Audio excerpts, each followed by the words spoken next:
வீடியோவை நீங்க பார்க்கும்போது இது வந்து பீகார், ஒடிசா, இது வந்து வடநாடு அப்படின்னு நினைப்பீங்க. கிடையவே கிடையாது. இது நம்முடைய தமிழ்நாடு. தமிழ்நாட்டுல சென்னையில வந்து சவுகார்பேட்டையில இந்திக்காரங்க இந்த அளவுக்கு வந்து பார்த்தா ஆக்கிரமிச்சுட்டு உட்காந்துருக்காங்க. அதாவது வந்து இந்த ஊர்வலம் எதுக்காக அப்படின்னு சொல்லி பாத்தீங்க அப்படின்னா, நாங்களும் வந்து இருக்கோண்டா அப்படிங்கறது வந்து பார்த்தோம்னா இந்திக்காரன் வந்து காமிக்கிறாங்க. ஒரு 10 வருஷம் போனா இந்திக்காரங்களோட கையில வந்து பார்த்தா அரசியல் அதிகாரம் இருக்கும். இந்திக்காரங்களுக்கும் மினிஸ்டர் வந்துருவானுங்க.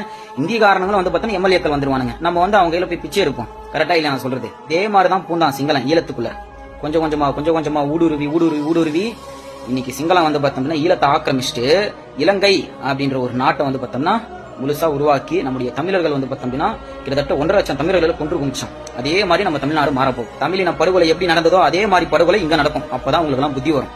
கரெக்டா இல்லையா நான் சொல்றது? அரசியல் அதிகாரம் வந்து இந்திக்காரன் கையில போயிடுச்சு அப்படின்னா நம்ம அனாதைகளாக்கப்படுவோம், அடிமைகளாக்கப்படுவோம் அப்படின்னு சொல்லி எத்தனை வீடியோக்கள் நம்ம போட்டிருக்கோம். ஆனா